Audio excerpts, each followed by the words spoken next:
The reel-to-reel machine hums like a warning in the corner of a cramped studio room, the kind with cigarette-stained ceiling tiles and a single red light that decides who matters.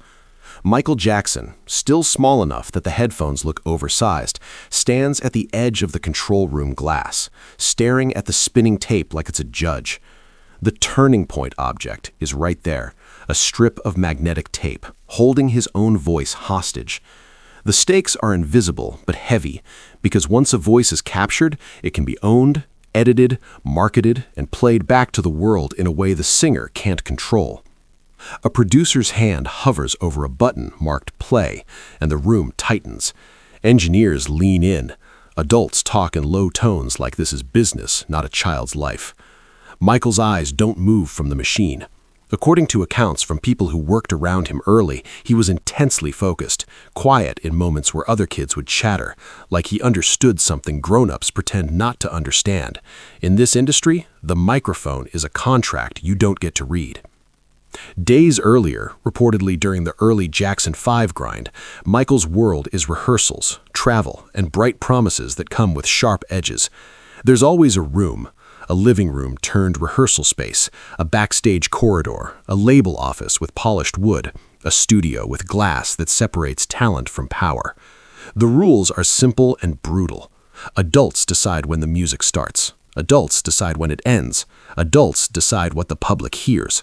And for a black child star, the rules are even tighter. Smiles must be perfect, gratitude must be constant, and exhaustion is treated like an inconvenience. The turning point object appears in different disguises before it becomes the tape. A mic on a stand, a clipboard with notes, a contract folder slid across a desk, a schedule packed so tight it feels like a trap. In that era, the business is built on control. Control of image, control of sound, control of access. A kid can be the future and still be treated like a product line. The money is real, but so is the pressure. The stage lights don't warm you. They expose you. In a rehearsal room, a choreographer claps out counts, and Michael follows like a compass needle snapping to north. His body hits each beat with precision that looks effortless until you realize it's not effortless at all. It's labor. Someone calls him a natural, and the compliment lands like a command. Keep being natural on demand. The stakes aren't just about sounding good. The stakes are about being believed. A young black voice has to be undeniable to be allowed in certain rooms, and even then, the room will try to claim it. At the studio door, the red record light becomes a kind of authority. The mic doesn't care if you're nervous. The mic doesn't care if you're 8, 9, 10. It only cares if you deliver. According to people who described Michael's early work ethic, he chased perfection with a seriousness that didn't match his age, repeating lines until they sounded like a finished record in his head. The turning point object, headphones, slides over his ears, and suddenly he's sealed inside a private world where every breath is audible. In the control room, adults speak in the language of outcomes. We need it tighter. Give it more smile. Hit the line again. The hierarchy is clear. The engineer controls the sound. The producer controls the take. The label controls the release. Michael controls only one thing, the performance, and even that gets sliced into pieces once it hits tape. The stakes are identity itself. If the record becomes the real Michael to the public, what happens to the human kid behind the glass? The next session, the turning point object becomes a small hand gesture, a producer raising one finger for one more take. Michael nods. Another take. Another. The booth feels smaller with every repeat, not because the walls move, but because expectations do. According to accounts, he could take direction fast, almost instantly shifting tone, like his voice was a tool he'd learned to sharpen in real time. That skill is dazzling, but it's also a survival tactic. If the adults decide your future, you learn to give them what they want before they finish asking. Outside the studio, the world is watching from a distance. Television screens, radio dials, magazine pages that will later freeze him into a legend. Inside the studio, he's just a kid in headphones, trying to match the sound in his mind. The tape rolls. The engineer marks something on a track sheet. The producer leans back, listening for magic the way bankers listen for profit. Then comes the moment the room starts to shift towards something irreversible. Someone says they're going to play it back. Not later, not after mixing, Now, the turning point object, play, sits under a finger like a trigger, and the adults in the room, whether they mean to or not, are about to introduce Michael to a strange, life-changing truth. The voice in his head and the voice on tape are not the same thing. The engineer looks through the glass. The producer glances at the label rep, if there is one in the room. According to some accounts, there often was, because hits are too expensive to leave unattended. Michael stands still, hands at his sides, eyes on the machine. The finger lowers toward play. The next night, the same studio room feels different, even before the tape moves. The turning point object is still there, the reel-to-reel, the play button, the headphones coiled like a sleeping snake, but now the room carries a new kind of tension, anticipation. Michael stands closer to the glass than before, angled toward the control room as if proximity can give him leverage. The stakes tighten because playback isn't just a sound check. Playback is a verdict. "That's him?" someone asks in a half-whisper, a voice from the adult world that sounds like doubt dressed up as curiosity. The engineer doesn't look away from the console.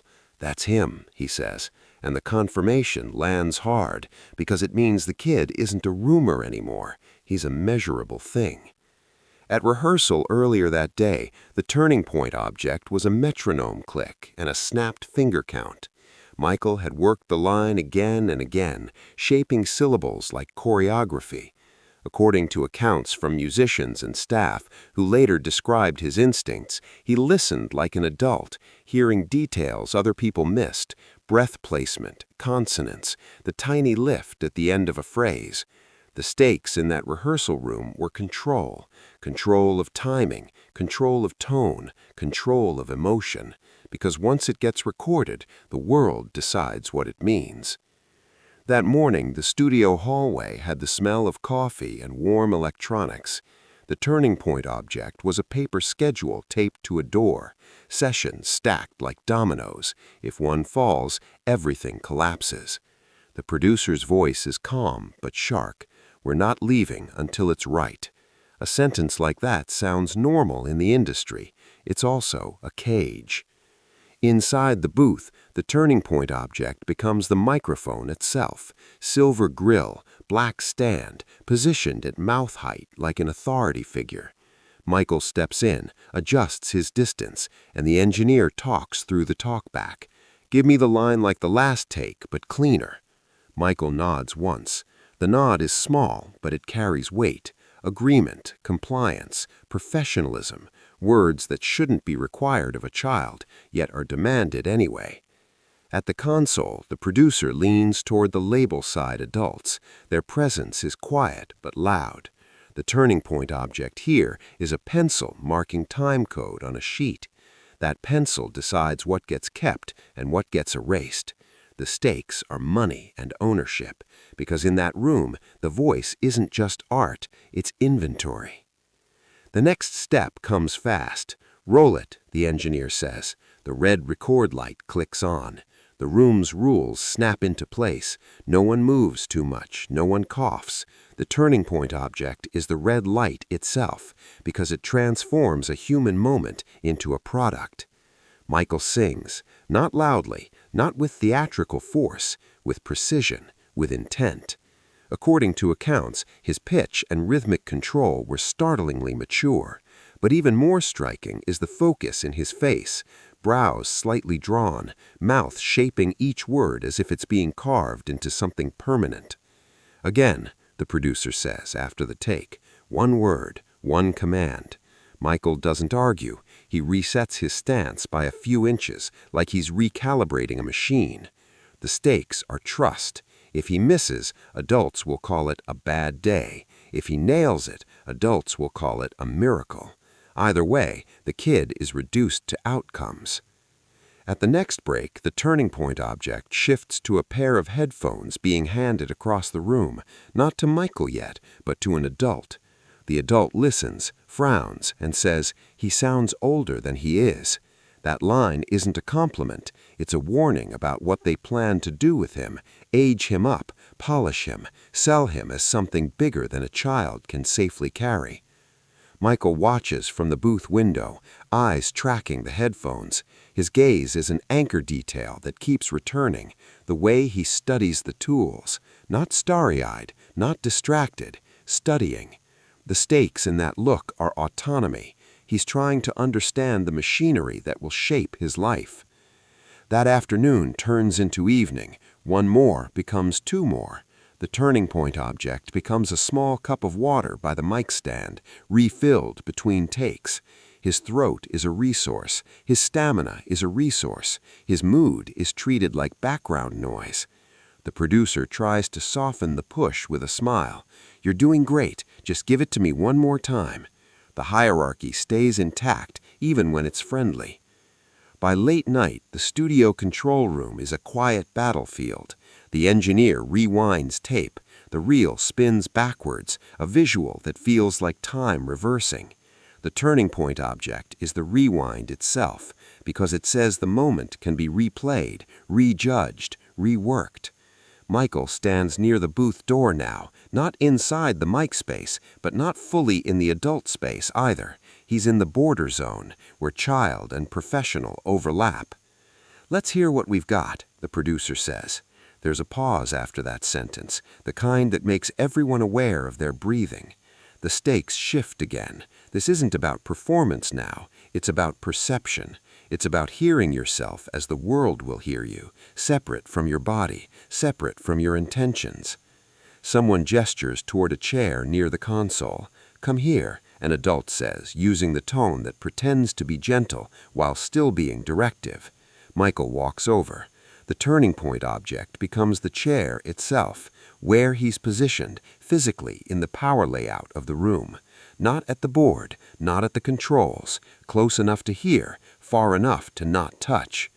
The engineer threads the tape, fingers moving with routine confidence. The producer hovers behind him, hand on the back of the chair, like a claim. The label-side adult watches the meters, not the kid. The stakes are spelled out in what they're watching: levels, clarity, marketability, not childhood, not nerves. Michael's hands fold together in his lap. According to some accounts, he was shy in certain moments, especially around unfamiliar adults. But shyness isn't the right word here. This is concentration mixed with dread. The turning point object, the play button, sits inches away, and everyone knows that when it's pressed, something inside Michael will either click into place or crack. The producer leans down, close enough for the kid to smell cologne and coffee. "Ready?" he asks. Michael doesn't answer immediately. His eyes flick to the spinning reels, still waiting. Then he gives a small nod. The engineer's finger lowers toward play. The play button goes down with a soft click that somehow sounds louder than the room's silence. The reels begin to spin, and the turning point object, the strip of tape, starts feeding Michael Jackson back to himself. The first sound that comes through the monitors isn't the polished legend people imagine later. It's a human intake of breath, the microscopic noise that proves there's a body behind the voice. The stakes snap into focus. Once the room hears this playback, Michael's voice becomes a thing other people can judge, shape, and sell, separate from him. The voice pours out, clear, bright, slightly different than it felt inside his own skull. That difference is the shock. According to many musicians' accounts about hearing themselves recorded for the first time, the experience can feel like meeting a stranger who's wearing your face. For a child, it can feel like betrayal. Michael's eyes widen, and his posture changes, straightening as if the sound grabbed him by the collar. The anchor detail is his face, the quick, involuntary reaction of someone realizing the world has been hearing something he never fully heard. For a beat, he doesn't move at all. The room watches him more than it watches the meters. The producer leans in, trying to read the expression like a forecast. The engineer keeps one hand near the faders, ready to adjust volume if the kid flinches or speaks. The tape keeps rolling. The stakes are emotional control. because in that room, reactions become data.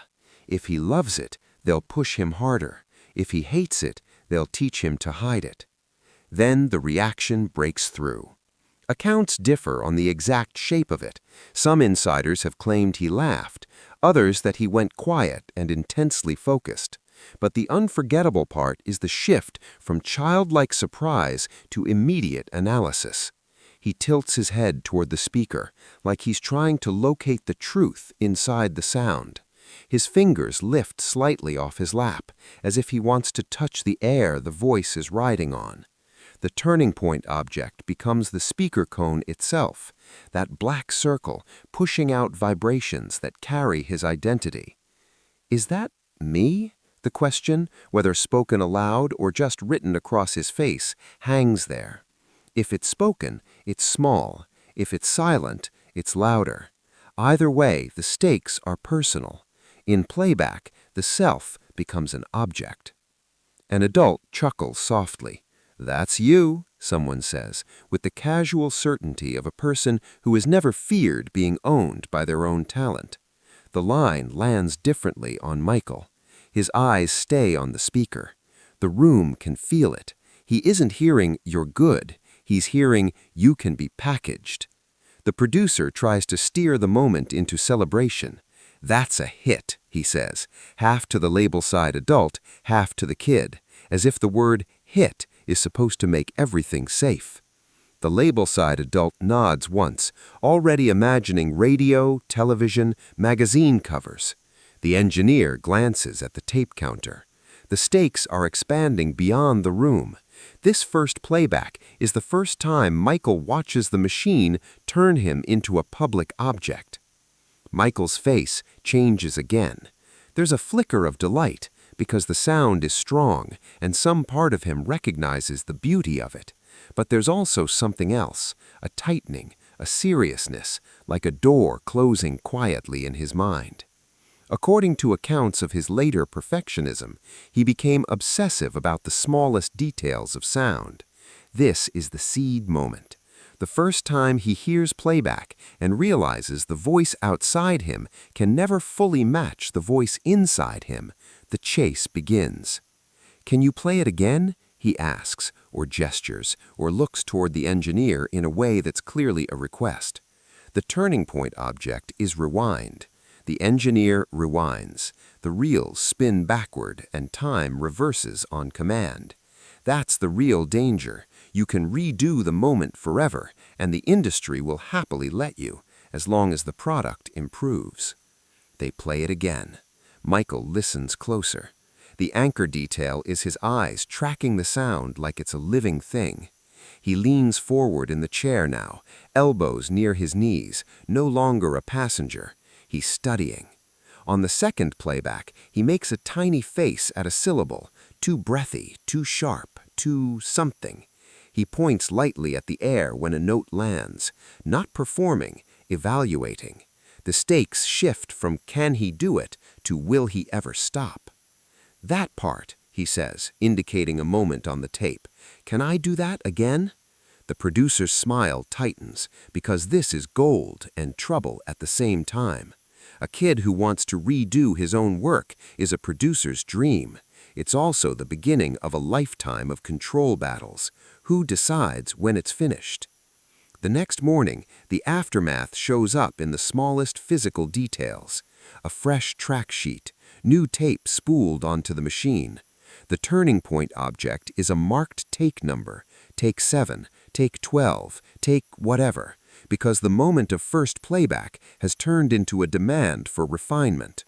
Adults in the room talk about polish and radio ready. Michael talks about sound like it's a living creature that needs to be trained. In the following days, the system responds the way systems always respond to rare talent. It tightens its grip while pretending to offer freedom. More sessions, more meetings, more adults with opinions, more pressure hidden inside compliments. The turning point object becomes the contract folder again, even if it's not physically present in the studio, because now everyone knows the kid isn't just gifted, he's scalable.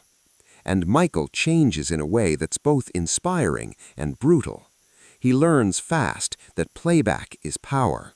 Whoever controls playback controls the narrative. If the studio can replay him, it can reshape him. So he begins to chase control through mastery, listening harder, working longer, demanding precision. This is the thesis proven in real time. The first playback doesn't just let Michael hear his own voice, it teaches him that in the entertainment machine, identity is something you have to fight to own. The unforgettable reaction isn't only surprise or delight, it's the moment the kid realizes the world can hold his voice in its hands. And once that truth hits, there are only two choices: surrender to the machine or become the kind of artist who tries to run it. The brutal closing line is simple, and it lives inside that spinning tape. The first time he heard himself played back, he didn't just hear a voice, he heard the beginning of a lifelong war for control.